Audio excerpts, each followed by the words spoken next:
Varicose veins కి సరైన చికిత్స కోసం సంప్రదించండి ఎవిస్ హాస్పిటల్. నమస్తే జయ. రమగారు, పూజ గదిలో నీటి పాత్ర ఉంచాలి అని అంటుంటారండి. దీనికి ఏదైనా కారణం ఉందంటారా? పూజ గది ఉన్నవాళ్ళు ఎంతమందికి ఉంటాయి పూజ గదులు? అవును కదా. దేవుడికి ఒక గూడు, ఒక గూడో ఒక చెక్క మీద దేవుని పెట్టుకుంటాం. వంటింట్లోనే ఒక గూడు ఒక ర్యాక్లో ఏర్పరచుకోవచ్చు. హాల్లో ఏదో ఒక పక్కన పెట్టుకుంటాం. ఇంట్లో రాగానే ఒక పక్కన పెడతాం. దేవుడి గది అంటూ ప్రత్యేకంగా ఉంటే విధానం వేరేగా ఉంటుంది. అవును. సాధారణంగా మనం దేవతార్చన అనగానే ఏం చేస్తాము? దీపారాధన చేసుకుంటాం. తర్వాత ఏదో పళ్ళో ఫలమో పంచదారో బెల్లం ముక్కో పటికి బెల్లమో, పంచదార అందరూ పెట్టరు, పంచదార పనికిరాదన్న భావాలు కూడా ఉంటాయి. అవును. పటికి బెల్లం కానీ బెల్లం కానీ లేకపోతే ఇంకేదైనా పదార్థం చేసిన పదార్థము నివేదన చేస్తాం. సాధారణంగా నివేదన చేయాలంటే ఏం చేయాలి? నీళ్లు చల్లి దాని మీద ఒక మంచి శ్లోకం ఉండదు. తత్వం తత్వేన పరిశించామి అని శ్లోకం. ఇది పరిశేచన చేసి అంటే దాన్ని మీద నీళ్ళు శుద్ధి చేసి ఈ పదార్థాన్ని అయ్యా నీకు 5 పంచప్రాణాలకి ఆహుతులు ఇస్తాం. ఇది పద్ధతి. అప్పుడు పక్కన నీళ్లు పెట్టుకోవాలి. మనం ఏ పదార్థాన్ని నివేదన చేసినా, అంటే అన్న నివేదన చేసినప్పుడు మనం అన్నం తినేటప్పుడు ఎట్లా మంచినీళ్ళు పెట్టుకుంటామో అట్లా ఒక గ్లాస్తో తప్పకుండా నీళ్లు పెట్టాలి. ఉడికించిన పదార్థాలు ఏవి నివేదన చేసినా, ఒక్కటి చేసినా 10 చేసినా కూడా, పాయసం చేసామనుకో పాయసము మంచినీళ్ళు, పులిహార చేస్తే పులిహార మంచినీళ్ళు, అన్నం మీద కాస్త బెల్లం ముక్క పెట్టి కాస్త నేర్చుకేసి నివేదన చేసామనుకో అప్పుడు కూడా ఒక గ్లాస్ మంచినీళ్ళు. ఇది ఫలాలు పళ్ళు బెల్లం ముక్క పటికి బెల్లం ముక్కకి అక్కర్లా, కానీ ఉడకబెట్టిన పదార్థానికి తప్పకుండా ఒక గ్లాసు మంచినీళ్ళు కూడా పెట్టాలి. మనకి ఎట్లా అవసరము అట్లా. పళ్ళతో పాటు నీళ్ళు ఇవ్వక్కర్లా, బెల్లానికి నీళ్ళు పెట్టరు. అంటే ఇది పూర్తిగా సాంప్రదాయబద్ధమా అంటే మనం సాధారణంగా చెయ్యగలిగే విధి సంగతి చెప్తున్నాం. ఓకే, ఇలా పెట్టుకోవాలి. ఇలా పెట్టినప్పుడు ఈ నీళ్లు ఉంటాయి. తర్వాత మనం నీళ్లు చల్లే నివేదన చేస్తాం. నీళ్లు చల్లకుండా పళ్ళని ఊరికే పెట్టి తీసుకో అని చెప్పరు. ఒక పూజా విధానం అంటే ఒట్టిగా దీపారాధన పెట్టి 2 పళ్ళు పెట్టి దండం పెట్టుకునే వాళ్ళకి కాదు ఇది.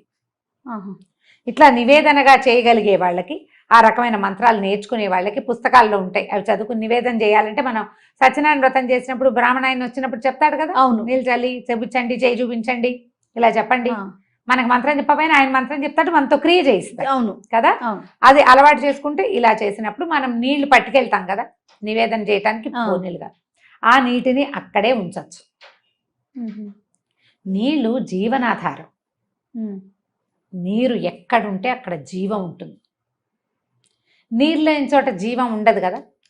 ఆ నీటికి ఆధారభూతమైన వాడు నారాయణుడు, విష్ణుమూర్తి. ఎక్కడ నీరుంటుందో అక్కడ విష్ణువు యొక్క ఇది ఉంటుంది. ఆయన అక్కడ ఉన్నట్టే, జీవం ఉన్నట్టు. మన కథ నడుస్తుంది కదా. నీరు లేకపోతే ఏముంది?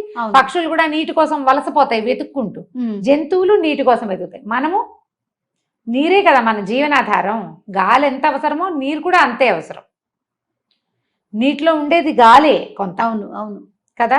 కాబట్టి ఈ నీటిని ఇలా గనక దైవం ఎక్కడ పెట్టుకుంటామో అక్కడ నీటిని గనక ఉంచితే అక్కడున్న జీవశక్తి వృద్ధి అవుతుందని ఒక నమ్మకం. ఓకే, మనం ఈ పట్టుకెళ్ళిన నీళ్ళు అక్కడే ఉంచేస్తాం. రేపొద్దున మళ్ళీ ఆ నీళ్ళు తీసేసి ఫ్రెష్ నీళ్ళు పెట్టుకుంటాం. నివేదన చేసేసాక పళ్ళు తెచ్చేసుకుంటాం, కానీ నీళ్లు తీసుకురాం. నీరు అక్కడే ఉంటుంది. మనం నీళ్ళు చల్లడానికి పట్టుకెళ్ళామా? ఈ పట్టుకెళ్ళేవి రాగి పాత్ర అయితే దాంట్లో ఒక తులసి దళం కానీ వేసి కనుక, నులతలు లేకపోయినా పర్వాలేదు, వేసి పెట్టుకుంటే మర్నాడు పొద్దున నీరు తాగచ్చు కూడా మనం. ఓకే, శుద్ధంగా ఉంటే. దుమ్ము అవి పడితే కాదు. ఆ నీళ్ళని ఏం చేస్తాం? ఒకళ్ళు తాగలేదు, మొక్కల్లో అది చేస్తాం కదా. ఇట్లా నీటిని గనక ఉంచితే ఏమవుతుందంటే మనకి భగవంతుడిని మనం ఎక్కడ స్థాపన చేసి మనం నమ్ముతాం. మన ఇంట్లో పూజ గదిలోనో దేవుడి గుడి దగ్గర కూర్చుని మనసు ప్రశాంతంగా ఉంటుంది. అక్కడున్న ఆ శక్తి వృద్ధి అవుతుంది ఈ నీటిని ఉంచటం వల్ల. ఒకవేళ మనకి ఇలా అవకాశం లేదు, గది లేదు, కింద కూర్చునే వీలు లేదు, ఎక్కడో గోడకు ఒక చెక్క పెట్టుకున్నాము, దేవుడి పటాలన్నీ పెట్టుకుంటాం. తెల్లవారుగానే ఏదో 2 పువ్వులు పెట్టుకుని కాస్త దీపం పెట్టుకుని అగరత్తులు వెలిగించు దండం పెట్టుకుంటాం. అక్కడ కూడా మీరు ఒక గ్లాసు నీళ్ళు పెట్టుకోవచ్చు. పడిపోకుండా ఏర్పరచుకొని పెట్టుకుంటే పవర్ పెరుగుతుందని భావన. అక్కడ జీవశక్తి వృద్ధి అవుతుంది అని. అవకాశం ఉంటే పెట్టుకోండి, అవకాశం లేకపోతే మనస్ఫూర్తిగా ఒక నమస్కారం చేయండి. ఎందుకు పెడతారు అని చెప్తున్నాం, కానీ పెట్టి తీరవలసిందేనని మాత్రం లేదు. ఓకే, పెట్టాల్సిందే అని కాదు. పెట్టుకుంటే మంచిది, మీకు కుదిరితే పెట్టుకోవచ్చు. మీ ఇంట్లో అలవాటు కూడా ఉంటే. లేనిపోని అలవాట్లు చాదస్తాలకి దిగద్దు, కాంప్లికేటెడ్గా చేసుకోకండి లైఫ్ని. అక్కడ అవకాశం లేదు, నీళ్ళు ఏదో పెట్టకపోతే కొంప అయిపోతుంది. మునిగిపోతుంది అలా అనుకోదు. అలాంటి భావాల్లోకి వెళ్ళదు. నేను ఏ పాయింట్ చెప్పినా మిమ్మల్ని చాదస్తాల వైపు, పాత పద్ధతుల వైపు తప్పకుండా అది చేసి తీరాలనే భావాల్లోకి తీసుకెళ్ళటం లేదు. ఆ ప్రయత్నం చెయ్యను నేను.